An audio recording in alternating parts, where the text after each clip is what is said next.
ہندوستان کے عظیم فرمانروا شیر شاہ سوری، جنہوں نے جرنیلی سڑک بنوائی جو بعد ازاں گرینڈ ٹرنک روڈ یعنی جی ٹی روڈ کہلائی، ان کا ایک اور عظیم کارنامہ روہتاس فورٹ کی تعمیر ہے۔ لاہور سے اسلام آباد جاتے ہوئے جہلم کے قریب جی ٹی روڈ سے بائیں ہاتھ مڑنے کے بعد چند کلومیٹر دور موجود قلعہ روہتاس انسان کو ماضی کی یاد دلاتا ہے۔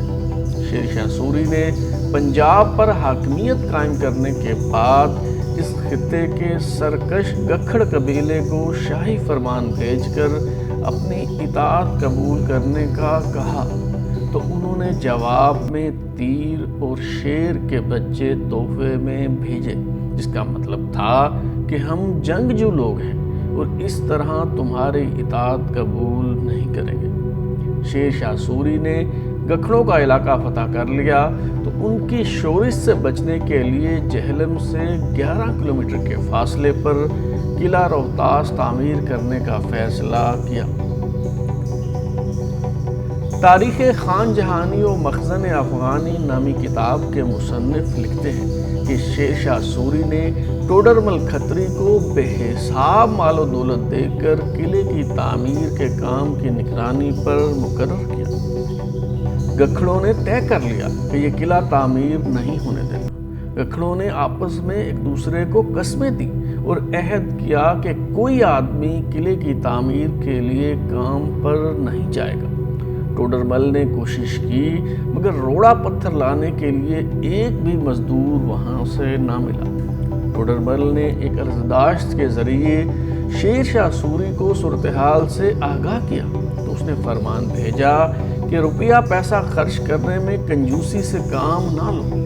ٹوڈرمل نے ایک پتھر لانے کی مزدوری ایک اشرفی مقرر کر دی تو گکھڑوں کے منہ میں پانی بھر آیا اور روپے کے لالچ میں انہوں نے ایک دوسرے کو یوں پیچھے چھوڑا کہ بیان سے باہر ہے۔ قلعے کی تعمیر کے بعد حساب لگایا گیا تو معلوم ہوا کہ قلعے کی اینٹ، پتھر اور چونا مٹی سونے کے بھاؤ پڑے۔ روہتاس فورٹ جو یونیسکو کے عالمی ثقافتی مقامات میں شامل ہے، اس کے 12 دروازے ہیں جنہیں جنگی حکمت عملی کے تحت تعمیر کیا گیا ہے۔ یہ دروازے فن تعمیر کا نادر نمونہ ہیں۔ شیر شاہ سوری کے بعد یہ قلعہ مغل حکمرانوں کے زیر انتظام بھی رہا ہے۔ اسی دور میں یہاں شہنشاہ اکبر کے مشہور جرنیل مان سنگھ نے رہائش اختیار کی۔ حویلی مان سنگھ اور رانی کا محل یعنی ملکہ کی رہائش گاہ کے آثار اب بھی خستہ حالت میں موجود ہیں اور ہندو فن تعمیر کے عکاس ہیں۔ اس قلعے کی وسعت کا یہ عالم ہے کہ بہت بڑی فوج کو بھی اپنے اندر سمو سکتا ہے۔ بتایا جاتا ہے کہ قلعہ روہتاس کا محیط 4 کلومیٹر جبکہ اندرونی رقبہ 175 ایکڑ پر محیط ہے۔ پہاڑوں کے قدرتی نشیب و فراز پر بنائی گئی اس کی فصیل 20 سے 40 فٹ تک چوڑی جبکہ 50 سے 80 فٹ تک بلند ہے۔ قلعہ روہتاس کی قابل دید، مضبوط اور ناقابل شکست فصیل پر 72 برج، 14 دروازے، 2377 کنگرے بنائے گئے ہیں۔ قلعہ روہتاس کی تعمیر سے متعلق بہت سی غیر مصدقہ روحانی داستانیں یا روایات بھی منسوب ہیں۔ مثال کے طور پر دیو ہیکل پتھروں کا اس بلندی پر نصب ہونا یہ سمجھا جاتا ہے کہ بزرگوں کے روحانی کمالات میں سے ایک ہے۔ مقامی لوگ بھی یقین رکھتے ہیں کہ اس قلعے کی تعمیر میں عام مزدوروں کے ساتھ ساتھ بے شمار بزرگان دین نے روحانی قوتوں سے تعمیر کو ممکن بنایا تھا۔ ان روایات پر مقامی لوگ یوں بھی یقین کرتے ہیں کہ قلعے کے ہر دروازے کے ساتھ کسی نہ کسی بزرگ کا مقبرہ موجود تھا اور اب بھی کئی مقبرے موجود ہیں جبکہ قلعے کے اندر بھی جگہ جگہ بزرگوں کے مقابر دکھائی دیتے ہیں۔ قلعہ روہتاس کی تعمیر روایتی اینٹوں کے بجائے بڑے بڑے پتھروں سے کی گئی ہے۔ ان بڑے بڑے پتھروں کو بلندیوں پر نصب دیکھ کر عقل دنگ رہ جاتی ہے۔ تاریخی روایات کے مطابق شیر شاہ سوری اس گھنے جنگل سے گزر رہے تھے تو وہاں موجود کسی بزرگ نے اس مقام پر قلعہ تعمیر کرنے کا حکم دیا تھا اور اس قلعے کی تعمیر کا مقصد گکھڑوں کو مسخر کرنا تھا۔ بتایا جاتا ہے کہ تب جی ٹی روڈ اس قلعے کے سامنے سے گزرتی تھی، مگر اب جرنیلی سڑک چند کلومیٹر دور چلی گئی ہے۔ قلعے کا نام آتے ہی فصیلوں، چوبرجیوں، غلام گردشوں، اونچے دروازوں، جاہ و جلال اور قوت و جبروت کے ساتھ اس علاقے سے جڑی بہت سی سینہ بسینہ اور تاریخ کے دھارے مورتی کہانیوں کی یادیں آتی ہیں۔ دنیا کا شاید ہی کوئی قلعہ ہوگا جسے اس کے بنانے والے نے اپنی شخصیت کی طرح بلند، مضبوط اور گہرے رازوں کا امین نہ بنایا۔ اس قلعے کی خاموشی اسے مزید پراسرار بناتی ہے اور یہ پراسراریت اندر تک سرایت کرنے لگتی ہے۔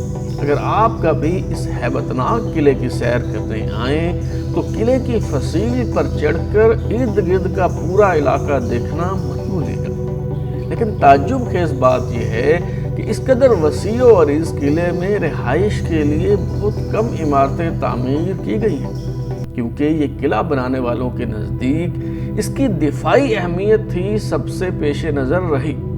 شیر شاہ سوری نے یہ قلعہ دفاعی نقطہ نظر کے تحت بنوایا اور بعد میں آنے والوں نے بھی اسے اسی نظر سے دیکھا۔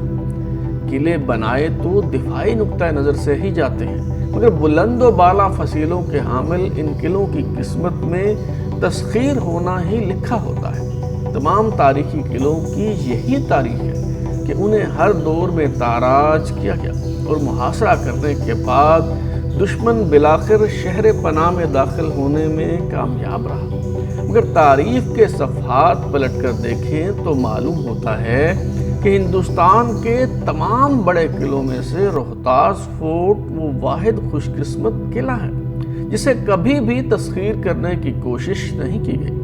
نہ تو کبھی یہاں کوئی بڑی جنگ لڑی گئی اور نہ ہی کبھی دشمن کی فوج نے اس قلعے کو مسخر کرنے کے لیے یلغار کی، یعنی روہتاس فورٹ کبھی کسی فوج کے محاصرے کی زد میں نہیں آیا اور نہ ہی اس قلعے نے انسانوں کو ایک دوسرے کا قتل عام کرتے اور خون بہاتے دیکھا۔